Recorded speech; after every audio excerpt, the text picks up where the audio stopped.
Coucou les Kimichou, c'est la Kimberley du montage qui vous prend, non pas pour vous dire que la vidéo est sponsorisée, ça aurait été beaucoup trop chouette, mais simplement parce qu'en fait quand je l'ai filmé, il s'est passé un truc qui fait qu'il y a un bout de la vidéo qui a été enregistré sous un format totalement méconnu et que je n'arrive pas du tout à rebasculer dans un format utilisable pour moi, donc je suis obligée de refilmer le début de la vidéo, l'introduction et également ce qui concerne les premiers romans. Vous l'avez vu dans le titre de celle-ci, en fait ce que je vais faire c'est que si vous avez aimé tel livre, je vais vous en proposer un autre. Alors déjà ça marche dans les deux sens, hein. C'est pas vous avez, enfin j'ai apprécié celui-là, je vous conseille celui-là, ils vont ensemble, donc si t'as lu celui-là et que t'as pas lu lui, ça marche aussi, enfin bref, j'espère que je suis claire. Et cette vidéo ne sort pas de mon chapeau malheureusement, mon chapeau ne me permet pas toujours d'avoir des super idées qui viennent comme ça. C'est en regardant une vidéo sur la chaîne de Johanna, donc la citadelle de mes lectures, je te glisse tout ça en barre d'informations, enfin je vous glisse, je sais pas pourquoi je vous tutoie aujourd'hui, c'est bizarre. Du coup je vous glisse tout ça en barre d'infos si vous souhaitez aller checker sa chaîne ou même la vidéo, c'est hyper intéressant, de toute façon je vous le dis à un moment donné, en plus on a utilisé le même livre et on conseille pas forcément le même par rapport à celui-ci, donc c'est ça aussi qui est chouette. Je sais même plus combien je vous en ai sélectionné au total, 1, 2, 3, 4... Ouais 4, je crois qu'il doit y avoir 4 ou 5 paires de livres et du coup je dois vous en refilmer un aujourd'hui et c'est ce qu'on va faire tout de suite. On va donc commencer avec un petit jeunesse. J'ai envie de vous parler de Gardien des Cités Perdues de Shannon Messenger aux éditions Lumen. C'est une saga jeunesse qui est assez connue et populaire actuellement, qu'on peut assez facilement comparer mine de rien à Harry Potter, ça a été aisément fait, mais moi je vais pas vous parler de Harry Potter par rapport à cette saga. Ici on va donc suivre Sophie, une jeune fille qui en fait a un don, elle a une mémoire photographique mais incroyablissime, et autre chose dont elle ne souhaite pas parler, c'est qu'en fait elle entend les pensées des gens, donc elle se rend bien compte qu'elle est un petit peu spéciale. Mais si elle est spéciale c'est pour une raison, c'est parce qu'elle n'est pas humaine et qu'elle appartient en réalité à un autre monde, à un autre peuple, et petit à petit elle va du coup retourner vers celui-ci, en tout cas elle y retourne puisqu'elle y a appartenu à un moment même si elle ne s'en souvient plus. Et dans cet autre monde, elle va apprendre petit à petit qui elle est, pourquoi est-ce qu'elle est atterrie sur Terre, qu'est-ce qu'on lui veut. Elle va aller à l'école pour justement apprendre un petit peu toutes les coutumes et mœurs. C'est pour ça qu'il y a un côté très ressemblant avec Harry Potter, dans le sens où c'est une pseudo-humaine qui est dans le monde classique, mais qui en réalité n'en fait pas partie, à sa place ailleurs. Et quand elle trouve sa place là-bas, elle essaye de comprendre qui elle est, son histoire, et d'apprendre tout ce qui est possible sur cet univers. Je n'ai lu que les 2 premiers tomes pour le moment, j'ai cru comprendre que par contre plus on avançait et moins c'était chouette. Je vous le dis, moi je ne sais pas puisque vous l'avez compris, je n'ai pas encore tout lu, mais pour autant les 2 premiers tomes étaient vraiment incroyables, donc j'ai envie de vous parler de cette saga, avec en parallèle une autre saga qui s'annonce assez longue aussi, c'est Nevermore. Voilà, si vous avez apprécié l'un ou l'autre pourrait totalement vous scier. Nevermore de Jessica Townsend aux éditions Pocket Jeunesse, c'est l'histoire de Morrigan Crow, une petite fille qui malheureusement n'a pas la vie facile, puisqu'elle est née le jour du merveillon, ce qui signifie qu'elle est maudite et qu'à son 11e anniversaire, voilà, je compte toujours le 11 et le 12, et puis en fait elle devra décéder, tout simplement. Donc autant vous dire qu'elle est un petit peu considérée comme une paria, une moins que rien, c'est pas facile pour elle de vivre, en plus quand on sait qu'on va mourir jeune, c'est encore moins facile, voilà. Bon, bien sûr s'il y a plein de tomes, hein, c'est qu'elle ne va pas mourir, bien sûr, on est d'accord. Et finalement elle est sauvée in extremis par un certain monsieur, je ne dirai rien de plus, et elle est amenée dans un autre univers, et dans cet autre univers il y a plein de créatures différentes, des animaux qui parlent, donc il y a pas mal d'anthropomorphisme, c'est super sympa, et elle a sa place aussi là-bas, quelque part. Elle va aussi aller dans une certaine école et académie pour apprendre un petit peu tout ce qu'il y a à apprendre, et à côté de ça il y a un vilain méchant pas beau comme dans quasiment toutes les histoires de jeunesse qui en a après elle entre autres, et puis elle veut comprendre qui elle est quoi. Vous voyez, on est vraiment sur 2 pitchs qui sont très similaires, eux deux, ainsi que Harry Potter notamment pour ne citer que, et c'est vrai que quand on aime ce genre d'univers c'est quelque chose qui peut carrément vous plaire, tous ces livres là. Je sais qu'ils sont très immersifs, enfin lui les 2 tomes je les avais déjà dévoré en 2 jours à l'époque. J'ai le 3e encore dans ma palle et lui j'ai les 3 premiers, donc j'ai le 3e à lire là actuellement. Je ne sais pas pourquoi je ne les lis pas, mais en tout cas vraiment foncez. C'est tout pour la Kimi du futur, je vous laisse du coup avec les rushs originels et donc une autre boule, une autre apparence, un autre cadrage, une autre luminosité, enfin bref, faites un bon visionnage. Je vous propose de poursuivre avec un autre style de livre, on va plutôt partir sur quelque chose d'assez gothique et du coup j'ai trouvé que ces livres étaient relativement similaires. Je vous parle de Galante de Vi Schwab aux éditions Lumen, donc titre assez récent, et à côté de ça, bah moi je vous recommanderais bien justement Val de Lierre de Louise Lebars aux éditions Noir d'Absinthe. Celui-ci je vous en ai pas encore parlé sur la chaîne, il sera dans le prochain update lecture, mais on va donc suivre Olivia qui est une jeune demoiselle qui vit dans un orphelinat puisque elle a été abandonnée à la naissance plus ou moins. Elle n'a plus de parents, tout du moins ils sont disparus, sauf que le problème c'est qu'elle est muette et c'est très compliqué justement de vivre dans un tel endroit quand on a ce genre de handicap. Tout ce qu'elle sait notamment de sa maman, c'est un petit carnet qui lui a été légué où on comprend vraiment que cette personne, donc sa mère, elle avait finalement des choses dans la tête qui étaient pas très net, on va dire ça comme ça, c'est-à-dire que finalement on l'a fait limite passer pour folle la maman, mais il faut savoir qu'il y a vraiment quelque chose sur lequel elle a insisté vis-à-vis de sa fille grâce à un petit mot, c'est qu'elle ne doit jamais, au grand jamais, se rendre à Galante. Et vous savez que dans les romans, hein, les règles, elles sont faites pour être franchies, voilà, il y a une règle, vous pouvez être sûr que finalement, celle-ci va passer à la trappe, et effectivement puisqu'un jour Olivia va recevoir le courrier d'un oncle dont elle ignorait l'existence, elle se dit chouette quoi, j'ai une famille trop cool, et en fait elle se rend compte que cette famille est à Galante, et à Galante qu'est-ce qui se passe? Et bien pas mal de choses, beaucoup de mystères, tout un univers très fantastique, surtout que Olivia a une particularité, elle peut voir ce qu'on appelle du coup les fantômes, les revenants, on appelle ça je crois les ghouls à l'intérieur du roman si je dis pas de boulettes, mais le fait est que voilà, elle a déjà quelque chose un petit peu de particulier, vous voyez, donc ça vous dessine un petit peu le genre de Galante et ce que vous pouvez peut-être y trouver comme mystère. On est très clairement sur un univers assez gothique, assez sombre, c'est pas fait pour faire peur, c'est pas fait pour être terrorisant ou autre, pas du tout, c'est l'ambiance qui est assez sombre et qui fait qu'elle est assez palpitante également, donc je pense que si vous avez apprécié cette lecture, l'autre va vous sied tout autant. Ici on va donc suivre Olivier qui est obligé de revenir dans son village natal puisque sa grand-mère est décédée et donc du coup il va devoir s'occuper de ses affaires. Sauf que Olivier est également écrivain et que actuellement il a perdu sa muse, donc il est vraiment dans la mouise, on attend de lui des nouveaux titres et il n'arrive pas à écrire. Et en fait il va se pencher de plus en plus sur le personnage d'un conte, quelque chose qui est vraiment précis et qui est inculqué dans le village, c'est celui-là du ver de Lierre, c'est un espèce de vampire végétal. Va s'en suivre des cauchemars, des moments où finalement il va se rendre compte de est-ce que ce qui se passe est réel ou pas, des visions, et puis il va rencontrer 2 femmes, est-ce qu'elles sont réelles, qu'est-ce qu'elles lui veulent, etc. Voilà un petit peu cet univers assez sombre. Alors il est petit, franchement il se dévore, il fait ouais, on va dire 200 pages pour arrondir. Et je sais que moi quand je l'avais lu j'ai été vraiment prise dans le truc et pour moi ça c'est un conte gothique. C'est pour ça que je vous le recommande vis-à-vis de Galante. Vous avez dans les 2 histoires finalement ce côté surnaturel, ce côté un petit peu histoire qu'on découvre petit à petit, le rôle des personnages, qui sont-ils, ces espèces de visions et de cauchemars également sont présents dans les 2 romans, donc je pense que celui-ci il pourrait carrément vous plaire et en plus il est bien plus méconnu que Galante, donc je pense que finalement ce sera plus, si vous avez aimé Galante vous aimerez celui-ci. Troisième duo, donc celui-ci j'en ai parlé sur la chaîne il y a un petit moment, quasiment à sa sortie je crois.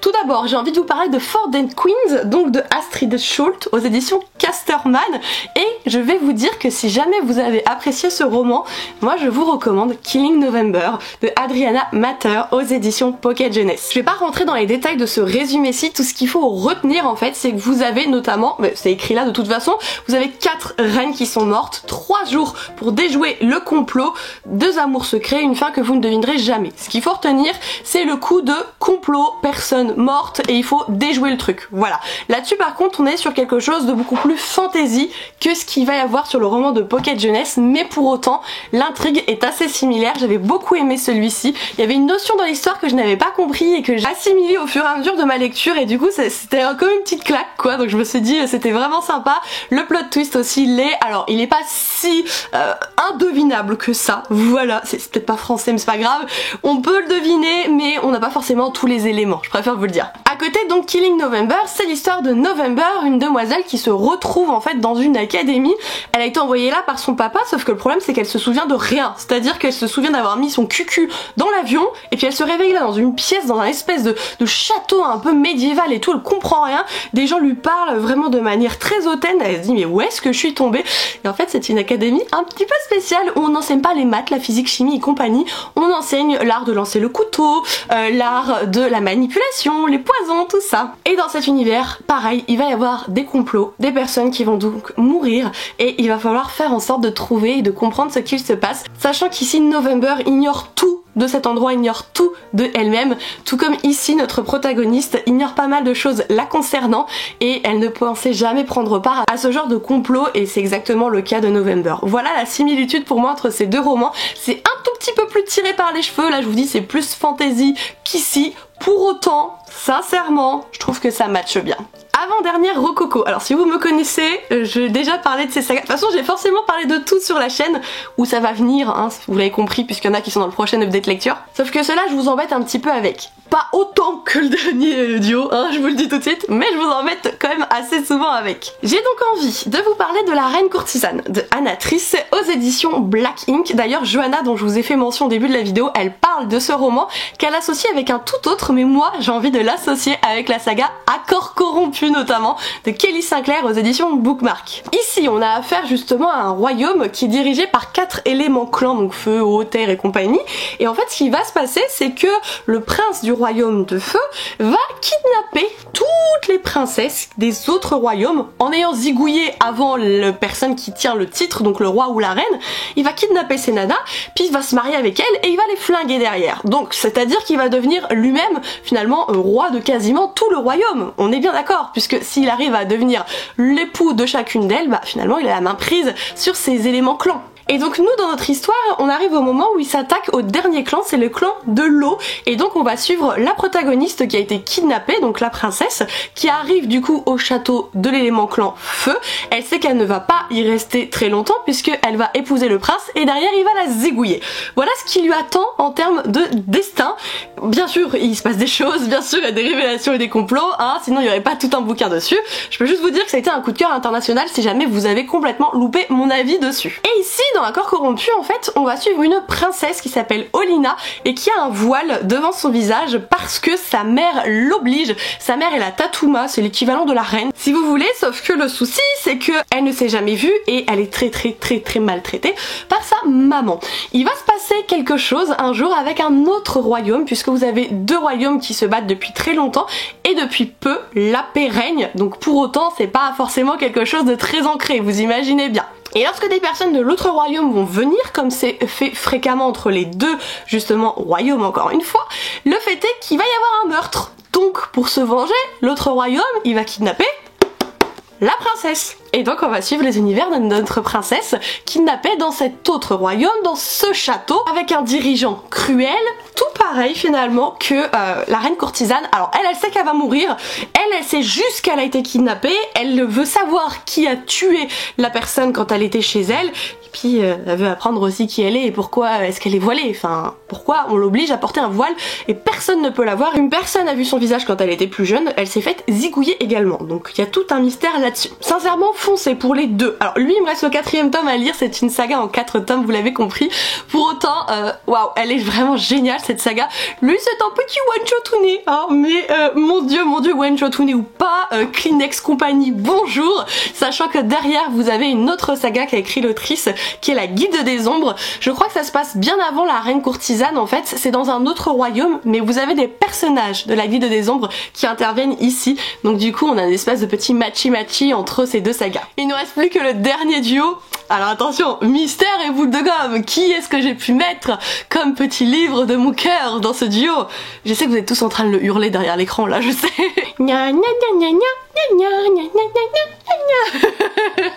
Franchement, est-ce que vous m'aurez vu faire ce genre de vidéo sans glisser le faiseur de rêve? Mais jamais, enfin, ou alors je peux plus me regarder dans un miroir. Déjà que c'est compliqué parce que je rentre plus trop dans le miroir, mais alors là, vraiment, j'aurais vraiment touché le fond du bout du trou du chkoun, voilà.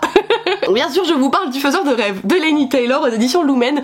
Pour ceux qui arrivent là et qui se disent mais elle est cinglée cette fille, faut savoir que c'est mon livre chouchou, ma saga chouchou de tous les temps et que je bassine ma communauté depuis aussi longtemps que je l'ai lu. Voilà, tout le monde est au courant dans la communauté, maintenant vous l'êtes aussi. Avec quoi est-ce que j'ai pu l'assimiler? Alors, c'est-à-dire que quand j'assimile un livre, ça veut pas forcément dire qu'il est à la auteur, si on peut dire ça comme ça. Je le dénigre pas, mais c'est juste que lui il est tellement au-dessus de tout que les autres ils sont forcément en deçà, c'est logique. Mais bien sûr je vais vous conseiller un autre roman de fantasy orientale et je vais vous parler de La Cité de Laiton de S.A. Chakraborty aux éditions de Saxus. Le pire c'est que ça doit être l'élu de mon cœur, j'ai toujours beaucoup de mal à vous le résumer. C'est un truc avec ce roman, je sais pas pourquoi, à chaque fois je bloque. Très simple. Ici on va suivre Laszlo Lestrange, un jeune garçon orphelin qui essaye de s'en sortir tant bien que mal et un jour il va avoir un poste dans une bibliothèque, donc jusque là il essaye vraiment de vivre sa vie le plus normalement possible. Il a une particularité ce cher Laszlo, outre le fait d'être orphelin, c'est que il est passionné par la ville de Désolation. Désolation est une ville qui a été totalement rayée de la carte et dont on n'entend plus parler depuis très longtemps. Il n'y a plus d'échanges commerciaux, plus rien du tout. C'est une ville qui a disparu. Lui il est passionné, enfin il cherche des registres, il cherche des tickets, des échanges commerciaux comme je vous disais, il apprend la langue, enfin il est vraiment à fond dans le truc. Et un jour, il y a des personnes qui arrivent à cet endroit, des personnes qui viennent de Désolation et qui ont besoin d'autres personne pour régler un souci et Laszlo va prendre part à cette aventure. Outre le fait que du coup il va pouvoir aller là où il y a tout le mystère et puis surtout là où il y a le truc qui le passionne depuis toujours, il faut savoir qu'on suit en parallèle d'autres personnages, des personnages à la peau bleue et qui vont petit à petit aussi s'insinuer dans ses rêves. Il comprend pas ses visions, il comprend pas qui sont-ils, pourquoi est-ce qu'il voit du sang, des meurtres, des massacres, qu'est-ce qui se passe avec eux. Et bien ça, vous le saurez seulement si vous lisez cette duologie. Voilà. Mais c'est tellement plus. Ah là là, c'est trop dur de rien dire de plus et tout. Enfin, pour moi, c'est une des mythologies qui est le mieux construite là-dedans. Franchement, je vous le dis direct. Vous avez ce côté avec un petit peu le voyage, justement, le fait de partir d'un point A à point B. C'est ce qu'il y a aussi dans La Cité de Laiton, c'est pour ça que je l'ai sélectionné. Mais sincèrement, la construction du récit, déjà c'est assez poétique comme écriture, je trouve. Et les personnages, et les révélations, et la fin du tome 1, et ayez le tome 2 sous le coude. Je vous le dis 20 fois par an, mais ayez le tome 2 sous le coude, parce que sinon, vous allez dépérir. Oui, rien que ça, mesdames et messieurs.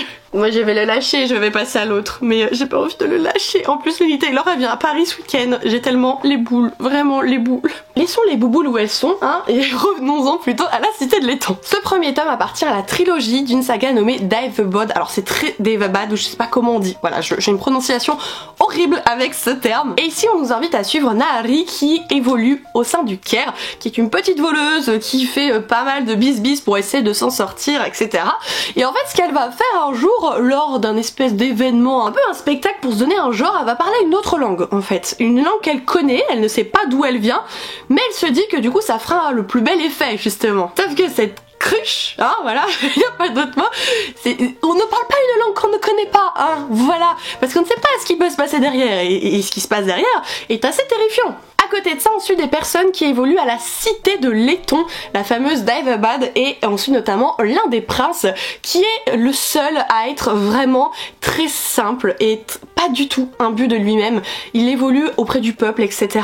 Et le fait est que notre jeune héroïne Nahari, qui est au Caire, va se retrouver accompagnée de quelqu'un, voilà, et elle va devoir tout traverser le désert pour se rendre à la Cité de Laiton, parce qu'elle a un rôle très important là-bas. Donc on a ce côté vraiment où on ignore qui elle est, elle ignore d'où elle vient, elle parle une langue qu'elle connaît pas, bizarrement il y a des choses qui apparaissent devant elle à ce moment-là, alors des choses positives et des choses très négatives. S'ensuit une grande traversée du désert pour tomber dans une ville très mystérieuse et qui est un petit peu le genre de ville mythique, c'est-à-dire que on sait qu'elle existe mais en même temps on sait pas vraiment où elle se trouve, etc. Un petit peu comme Désolation dans Le Faiseur de rêves. C'est pour toutes ces similitudes que j'ai donc décidé de choisir les deux là. Celui-ci il a un rythme un peu plus lent, mais je me souviens, j'avoue, que au début dans Le Faiseur de rêves c'était pas évident d'y rentrer aussi, donc ils sont aussi assez similaires, encore une fois, sur la plume, dans le sens où c'est quelque chose qui va petit à petit, et pour autant c'est quelque chose qui vaut le coup. Alors oui, moi je le trouve un tout petit peu quand même, hein, en deçà du Faiseur de rêves, mais je pense que vous pourrez vraiment vous plaire dans cet univers de fantasy orientale. Trilogie, 2 tomes édités, le 3e ne devrait plus trop tarder, quoique on verra, parce qu'avec les annonces de Saxus actuellement, ils peinent un petit peu à nous éditer les nouveaux romans. Et bien voilà les Kimichou, ça y est, j'ai terminé ces espèces de recommandations un peu chelou. Enfin chelou, non c'est pas chelou, c'est normal, c'est juste ma tête elle est chelou, je sais pas. Promis, j'essaierai de me reposer dans pas longtemps. Mais j'espère que vous aurez apprécié ce concept qui, encore une fois, ne vient pas de moi. Mais si jamais vous souhaitez le faire, que ce soit sur Instagram, soit sur YouTube, n'hésitez pas. C'est toujours intéressant d'avoir des recommandations en fonction de titres qu'on a appréciés. N'hésitez pas à me dire si vous me rejoignez sur ces titres-ci, c'est-à-dire si vous les avez appréciés, si vous les avez assimilés aussi, s'il y en a certains que vous avez envie de découvrir du coup grâce à cette vidéo. Je parle très vite, je suis devenue un TGV et du coup après le souffle ne tient pas derrière. Ça va pas du tout. Je vais donc pas vous embêter plus longtemps dans cette vidéo-ci en espérant malgré tout que vous m'en voudriez pas trop de mon absence et que elle vous plaira comme toujours. D'ici la suivante, surtout, prenez soin de vous les Kimichou, n'hésitez pas à faire tout ce que vous voulez pour me soutenir, ce sera toujours avec un plaisir immense, vous vous doutez bien, et je vous fais tout plein de gros bisous. Allez, ciao tout le monde!